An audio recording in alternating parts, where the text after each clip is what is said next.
was rapidly going sour in the most extreme ways imaginable. 2016 rolled around, and things went from being rocky to collapsing at freefall speed. In the latter half of the year, he made a video admitting to having recently spent a week at a mental hospital, being treated for clinical depression and bulimia. Whilst this was purposely kept under wraps, with Sky even directly asking Keemstar not to report on any news regarding the topic, behind the scenes, his relationship with Alessa was crumbling. At this point, she had already cheated on him once, and the two broke up and started having public shouting matches on Twitter. After a 6-week break in early 2017, Sky resumed posting, and in March, even got back together with Alessa, only to break up again soon after, claiming on Twitter she had cheated on him a second time. Eventually, in an interview Adam did with Keemstar, he claimed Alessa had cheated on him with 7 people, 5 of them being other YouTubers and 2 of them being his friends. You reckon she hopped on the Jim Bob car? On the business side of things, he'd recently been offered an 8-figure deal from a corporation to make more Minecraft content on his channel, which is an opportunity very few people have ever been given. However, the money wasn't enough for him to keep his act together and continue working on producing content, and in mid-2017, he made a pivot to becoming a music channel under the name Net Nobody. As you can imagine, his channel's prospects were not looking good, and things were even worse on the personal side of things, since at this point, Adam was no longer allowed to see his son due to the adverse relationship he had with Alessa. Eventually, after a lot of struggle, he managed to get partial custody, but by now, his kid could hardly recognize him. As it stood, this was a tragic story, but few can imagine its next developments. Over the course of the next few years, people had mixed feelings for Sky. On the one hand, many still had positive feelings towards him, seeing him as the once huge Minecraft guy who just had his personal life and mental health issues swallow up everything else. Others saw Sky as the architect of his own downfall, not sympathizing with his situation because, after all, he made millions of dollars playing video games, and people thought he should be able to get his act together. As the public reeled in from his public conflict with Alessa and his career as a musician failed, he eventually went back to making gaming and Minecraft videos, but they continued to dwindle in success as the years went by. To be honest, he probably could have turned it around even after all of this if he tried to do something different, but still within the same umbrella. But for whatever reason, for him, it was a binary between only doing music and distancing himself completely from his original content, or doing the same old shtick he's always done. For all intents and purposes, his channel, along with every media company he tried running, was dead, with whatever remained being sold off whenever possible, like a carcass being picked apart by vultures. For 4 years, his online presence quietly languished until the time came for it to no longer do so quietly. Following his separation from Alessa, Adam dated another girl named Elizabeth, and unlike Alessa, Adam tried to keep her away from the spotlight. A common line of thinking regarding not just Adam and Alessa's relationship, but online relationships in general, is that part of the reason for their downfall is precisely how exposed they are to the public, with the partners potentially being swayed by their opinions. However, there's another side to this coin. Sometimes being exposed to the public is actually keeping things from becoming much worse, as one of the parties in the relationship would behave a lot worse if they knew they wouldn't be held accountable by an audience. If Elizabeth's words are to be trusted, this was definitely the case. In early 2022, she took to Twitter to speak at length about her experience with Adam. This has been covered before, given it took place all the way back in 2022, but there are a few things in this whole story that contextualize all of the allegations surrounding Adam's name. Right now, I think it's important for me to disclaim that the following part of this video is composed mostly of allegations that I'm simply documenting, and that they get pretty dark in tone, so if you're sensitive to abuse-related topics, beware. The first tweet in the series was a link to an iCloud document in which Elizabeth went in depth about their relationship. She begins by saying she spent thousands of dollars to come live with him, despite him obviously being someone who, at least was supposed to be, financially well off. As for Elizabeth, Adam claims that his only mental health issues were that he was bipolar and potentially on the spectrum, which she proceeded to claim was a lie. As previously mentioned, there was an active push to keep her and their child, because yes, Adam had a second child with Elizabeth, under wraps. And allegedly not for any noble reason, but because he wanted to have complete power over the narrative over the relationship in case things ever went sour the same way they did with Alessa. Elizabeth said that Adam pressured her into having that baby, claiming he said things like, "Please, please, I want another kid. I have the money. I want another kid because Alessa keeps me from being the father I dream of." Regardless of her intense resistance to Adam's push to beget a child, she eventually gave in. However, when she informed him that she was pregnant, his reaction was to express a mild contentment. Bringing Adam's allegations that Alessa had cheated on him multiple times back into the light, Elizabeth said, "Throughout our relationship, you were always on your phone, always hiding messages, having separate texting apps and deleting conversations. You tried to pressure me into letting you be poly with your friend, and degraded me when I told you it's not my thing and I'm not comfortable with that. You just like cheating. You like feeling better than everyone else, and you want people to do whatever you say. You not only cheated on me, but you did it several times before I even moved in with you. I found all the conversations, all the emails, everything that showed I was just a trophy to you, just an object on the shelf." There was a very radical shift in gears that made it very difficult for the people who pitied Adam for his situation and still saw Alessa as the villain of their story. Another of his alleged egregious acts facts was an offer he made of paying Elizabeth $100 grand so that she would give him their child, despite him no longer having that kind of money at hand for a long time. Concerning his financial situation, Elizabeth added that the aforementioned money that Adam was offered by corporations in actuality never completely materialized. You see, they must have been on some kind of payment plan for him to get paid as he did the work he was supposed to, but instead of producing the content, he just spent it on drugs, leaving Elizabeth to scramble for money to pay bills and keep food in their house, all the while being mistreated. For every one of these greater misdeeds of his, there were a number of smaller examples. According to her, he would throw away the food she made him, make her move a 200-pound washing machine while pregnant, repeatedly tell her to get ready for a date night, but then change plans at the last hour and invite his friends over. Some of this is small stuff, and some of it is relatively trivial, but at the time at least, the fans really believed this. Another pattern that manifests through her account is that despite struggling with mental health issues himself and expecting people to have understanding with him, he'd have no patience with her whenever she was the one having an anxiety attack.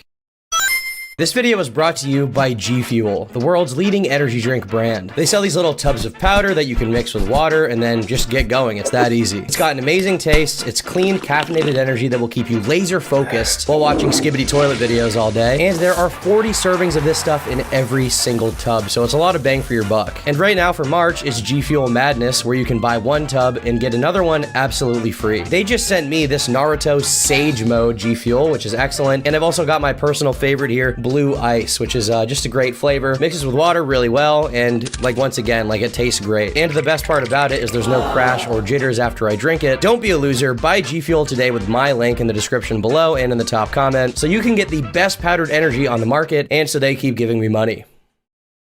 I like that a lot. Thanks for watching. Back to the video. Notwithstanding, Elizabeth says he not only kept doing hard drugs, despite knowing that they would interfere with his mental health and potentially make him permanently psychotic, but actively pushed for all of his friends to also do them. All of this while sharing a house with a woman who's pregnant with his child, mind you. He refused to stop smoking in the house, claiming it was his and he could do whatever he wanted. When the topic was Alessa, Elizabeth revealed that the whole campaign Adam did to get custody of his son, which included going on Drama Alert and screaming and crying about how much he wanted his son back, was, to put it bluntly, a sham. Elizabeth explained that Adam had her and his mom take care of Mason and bring him back and forth on visits whilst he did next to nothing. Alessa, contrary to what many believed, was described as an amazing mother and the unsung hero of their public spat. Despite how bad things already are by now, Adam's alleged misdeeds extend far beyond being an abusive boyfriend or a negligent father. On the second page of a document, Elizabeth wrote, "You also have assaulted and sexually harassed several women, even paid them off with hundreds of thousands of dollars just to protect your perfect little image. You paid a girl to keep quiet years ago because you almost got her pregnant and you didn't care. You sent nudes to young girls. You were extremely unfaithful. As soon as I left, you got with my best friend, who I considered to be like a sister. Over the years, you failed to acknowledge how you'd pay young girls money for their time and attention. Cheating is gross. Alessa loved you, and you would cheat, manipulate, and lie when she'd defend herself. Alessa tried so much to help you. All your girlfriends did. You didn't care. You tried cheating on me with an AI Twitter account. You would tell me how she is the only one that understands you. You would wake people up in the middle of the night to talk about this AI." The next thing she zeroed in on was the consequences of Adam's drug abuse. She described him as acting possessed and doing spiritual talk, even calling it speaking in tongues at one point, which made her very concerned he was becoming psychotic, which was a definite possibility since Adam's psychiatrist had told him years prior that even smoking weed had a significant risk of psychosis for him. Eventually, his sleeping and eating patterns became more erratic, and his demeanor towards her got increasingly aggressive, with Adam being verbally abusive, breaking things around the house, scattering food over the counter and floors, and though I don't quite get this one, jumping in and out of windows. Does she mean leaping through the glass and breaking in the process, or just jumping through open windows? Either way, very psychotic behavior. In one instance, Adam is alleged to have locked their dog Albert in the kennel, screaming at him, feeding him candy and Gatorade, and for whatever reason, calling him Elon Musk. This may be weird or even funny at first glance, but a very common expression of being severely deranged is randomly bringing up celebrities or historical personalities into your personal life. However, it gets a lot worse. Adam would let Albert outside when it was freezing cold, causing the dog to get lost and nearly freeze to death. Apparently, he did this multiple times. Once, whilst he got manic at Elizabeth, the dog bit him, and Adam's reaction was to drag the animal around by its neck. Apparently, he had a habit of doing this, even surrounding him with mirrors in the kennel at one time because he was nervous, presumably to further disturb the dog. Elizabeth also said that Adam would deliberately clog all the drains, forcing her to have to go to the store to use the bathroom during her pregnancy, which obviously, being pregnant, made her have to go to the bathroom much more often than normal. Adam wouldn't let her shower, eat, or sleep by blasting music and doing schizobabble, and the house was often exposed to the elements as he'd leave doors open during blizzards. Her account adds that he didn't just terrorize people domestically, but also did it online as well. Adam would be constantly spamming Alessa with demands to see his son, whilst Elizabeth would be texting her, informing her Mason would not be safe, since whenever he was upset, Adam would put him at risk in various ways. Adam would also call up Venom and scream nonsense at him, saying how much he hated him. For context, Venom is one of the few YouTubers who came out the same scene as Adam, but unlike Adam and his peers, he came out relatively unscathed and actually managed to be an extremely successful content creator by doing more technical videos on Minecraft. Obviously, Venom's success was deeply resented by Sky, who completely failed to do the same despite initially having a way bigger channel. More signs of clearly psychotic behavior include Adam punching an amethyst he had on the wall, and after the resulting gash on his fist had been bandaged, he would purposely take the bandages off and start rubbing his blood on Elizabeth and all over the walls. It's also mentioned in this section, though it's left unspecified if it actually happened in the same time period, but Elizabeth also claims that Adam elbowed her in the stomach multiple times. After being taken to the hospital to get his hand checked against his wishes, Adam became violent and started screaming and kicking Elizabeth in her stomach, proceeding to fight the staff and yell out the N-word. Adam was subdued by security and spent a week in the hospital, but after returning to his house, his behavior hadn't changed one bit. However, it did change whenever Elizabeth called 911, at which point Adam would act completely normal in front of the police, meaning he wasn't so insane that he was unaware he was being erratic. He could turn it on and off whenever it's convenient for him. There were, at some point, dozens of recordings Elizabeth made of Adam saying he wanted to kill multiple different people, but he forced her to delete them when he found out about it, something that, according to the document, also happened to Alessa. This culminated in Adam getting in her face whilst wielding a knife, and then proceeding to slash one of their roommates' mattresses with it. Unbeknownst to him, whilst this was taking place, Elizabeth was on a call with a police officer, being instructed to act as if she was on a call with someone she knew, so as not to raise any suspicions and attract Adam's attention to her. Once they'd arrived at the scene and Adam noticed there was police presence, he immediately pivoted to pretending he was doing spring cleaning. However, it was very clear to the cops that this was not the case, as the house was in utter shambles, and as they moved in to secure Elizabeth's safety, upon seeing that the officers were talking to her, Adam began getting erratic again, started rambling about God, video games, his son, his rights, and nuclear power to the officer, and was promptly arrested. We'll briefly sidestep the iCloud documents so that we can go over the police reports, which were also made available on the Twitter thread. Adam was charged with malicious mischief of the third degree, specified as damage to private property since he slashed his roommate's mattress, and a harassment threat. After being involuntarily committed to the hospital, he was still behaving strangely, saying nonsensical things and resisting whenever the officers wanted him to lie down to keep him from running out of his hospital room and attacking the staff, which fortunately never happened. As Adam spent the next few weeks in the hospital, he continued to frequently call Elizabeth, which according to her, brought her to the brink of almost doing something very drastic, and the only thing that stopped her was the fact that she was going to be a mother. However, none of this fazed Adam, who was simply focused on getting out of the hospital as soon as possible. When he did, his behavior resumed, with the added bonus that he began regularly threatening his own well-being to further manipulate Elizabeth into getting whatever he wanted. At a later moment, when Elizabeth was trying to sleep, Adam ran into her room and yanked her out of the bed, at which point she said she felt a tear in the side of her stomach. As soon as he noticed she was screaming out in pain and crying, Adam ran out of the room, almost like a kid after they broke a piece of furniture or something. As a matter of fact, a lot of these behaviors are like a very distorted, psychotic version of things that a kid would do. Something Elizabeth mentions almost immediately when recounting this event is the fact that Adam blew through all of their money on candy and drugs. In the tweets that followed, she attached some images of her PayPal, paying back $6,000 and consequently being over negative $6,000 in the checking. Her prolonged episode of being tormented in Adam's hands apparently came to an end when he told her to call her dad. The thing is, when she did, her dad immediately started driving at 2 a.m. to come get her. According to her, when Adam realized he'd overplayed his hand and made a mistake, he began texting everyone they knew to start spreading a narrative that she was the belligerent one, the same way he did Alessa. Even though they were no longer living together, Elizabeth continued to text him, trying to be supportive, but Adam continued to do the same. 2 months after her departure, she gave birth in a hospital that was under strict instructions to put the hospital in complete lockdown were Adam to show up. Elizabeth was wise enough to prevent Adam from ever being in the same vicinity as their child if he was unmedicated, but since he continued to not take his meds, he never met his own daughter. While he apparently continued to harass her in private and in public, Adam was repeatedly either threatening to do something drastic himself or pretending he'd already done it. Attached to her statements are a few videos which she gives context for. This one is explained by Elizabeth as Adam asking for the last $200 she had so that he could buy weed and candy. One of the last things said in the document is that there is another unnamed person who has a restraining order against Adam, but we don't get any further info on that. The other images attached to the tweets show Adam randomly referring to Elizabeth using the N-word, based, talking to this aforementioned other girl when he was still with Elizabeth, along with an image of the slashed mattress, forgetting his daughter's due date and demanding to see her once she was born, endlessly spamming Elizabeth with calls in the middle of the night, threatening his own life again to manipulate her, along with a few recordings of the voice messages he left her.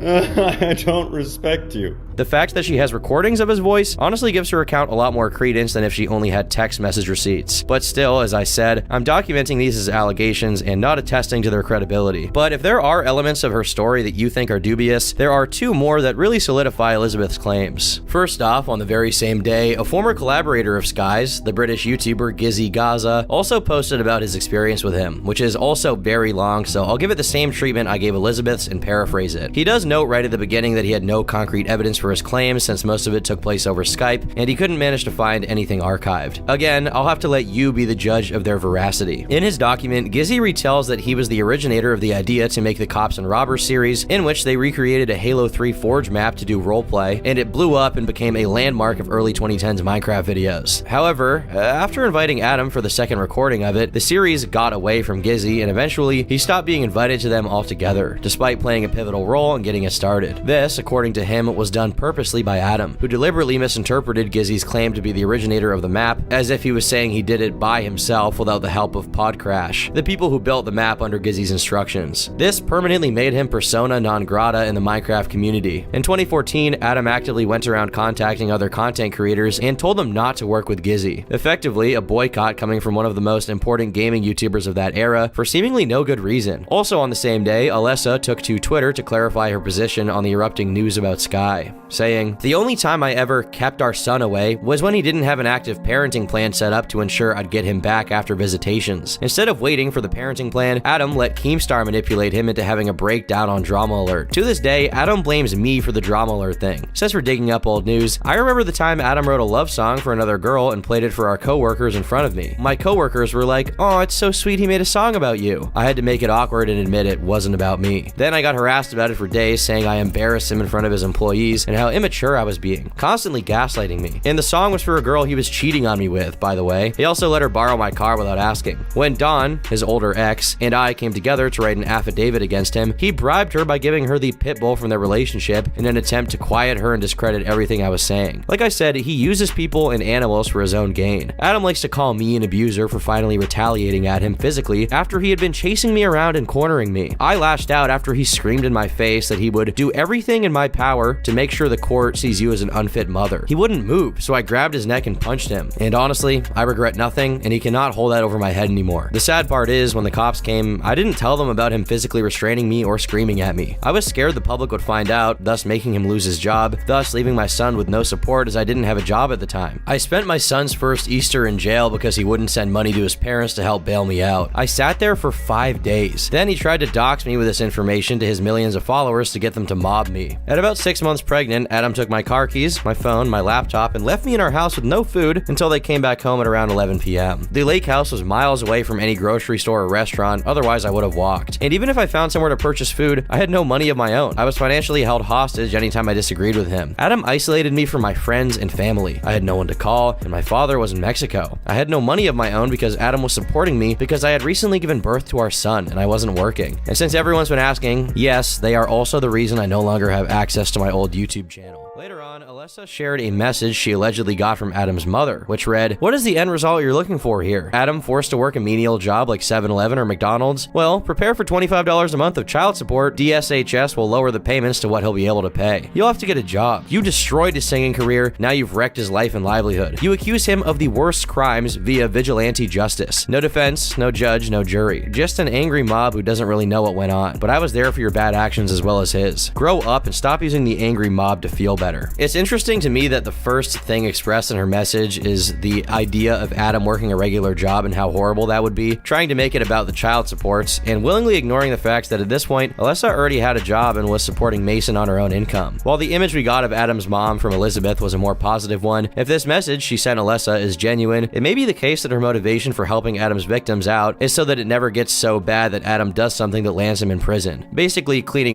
With the Planet Fitness Black Card, you can bring a friend for free and more. $1 down, $24.99 a month. Deal ends March 15th. Up after him while simultaneously enabling. Of course, this is just speculation based on Alessa and Elizabeth's claims. User Munching Brotato quote tweeted Alessa, saying he was with Adam and Alessa back in 2015 and witnessed him berating her, telling her he would have to delete all of her social media in the middle of a flight. In reply to his post, user Terpy Clouds also attested to having witnessed Adam throwing objects, including ones made out of glass, at Alessa in a hotel room while she was pregnant, causing thousands of dollars worth of damage, and most importantly, endangering his own kid's life in the process. This was back in 2014, and there were pictures from the trip they attached to the tweet. Along with Alessa, Ross, who worked at Sky Media, also made some tweets, revealing that Sky would only let him have his channel back for $100,000, and when Ross refused that generous offer, it made him angry. He also showed some prints of conversations wherein Adam was trying to pressure him into doing things at the office that he didn't agree to. Another person who came out against Sky was someone named Brian, who mentioned he'd made a tweet longer 2 years prior about some assault situations he had suffered, which included a story about Sky, though he hadn't named him in the original post. The story described him going to Las Vegas and attending a karaoke with Sky, who got very intoxicated and at one point tried to non-consensually kiss him. In his tweets, he elaborated, saying, "Back in 2016, Adam called me to tell me that he wanted me to move out to Seattle to become a huge brand new YouTuber, make me the next big thing. Time had passed and I was told I was going to get a call with his manager at the time to talk specifics, but nothing came from it. Then we ended up at PAX South 2017, where I asked Adam at a house party what was going on, and he said he would get me answers next week when he got back. After a week, still nothing. Eventually I started to hear rumors from friends that Adam would talk behind my back, tell people how shit my content was, and that I was someone who was just looking to leech off people, which wasn't true at all. All I wanted was to be Adam's friend. Anytime he's in some sort of funk, I would reach out to him to see how he's doing, and if he needed anything, I was always there for him. Then things started to change when Alessa and Adam broke up. I considered them both friends, but Adam didn't like that I was still friends with Alessa afterward, even though she never did anything bad towards me, and I was just being a good friend to them both. I started to notice that he changed his way with me, and one day I tweeted a subtweet then deleted it, and then he DM'd me about what it was, just because I was friends with Alessa. Brian included a few screenshots of the DMs, mostly consisting of Adam pressing him about the subtweet and saying he doesn't trust Brian because he still followed Alessa. Another similar story to Brian's came from a VTuber named Ender, who moved in with Adam around the same time as Elizabeth. According to Ender, Adam made false promises and put as much pressure as he could on Ender to move in, only for none of them to be fulfilled. Other former associates of Sky were coming out of the woodwork to support them, one of them being Deadlocks, who said in no vague terms that no one actually liked Adam as much as they feared him, and that he lost 99% of his friends through his career because of the way he behaved. The aforementioned Munching Brotato also shared that Adam bullied him out of the platform, and after enough time passed since it had happened and Brotato thought it was safe to come back, Adam immediately noticed and released private DMs between them, calling on his legion of fans to antagonize him. Seto Sorcerer suggested that Adam had something to do with his departure from YouTube in 2014. Battlesword added that Adam would lie, manipulate, cheat, and emotionally destroy anyone who wasn't perfect to him. A user named Z showed DMs between themselves and Adam wherein he can be seen threatening himself. Tim.tv alleged that when the Jimbop situation was still ongoing, he brought it up to Adam, who told him to mind his own business and edit. Missan corroborated this by saying that when Jin was arrested, Adam told everyone not to say anything about it so that he could play dumb about it. Later on, Missan also dropped a statement, revealing that he regularly worked 15 hours a day for Sky,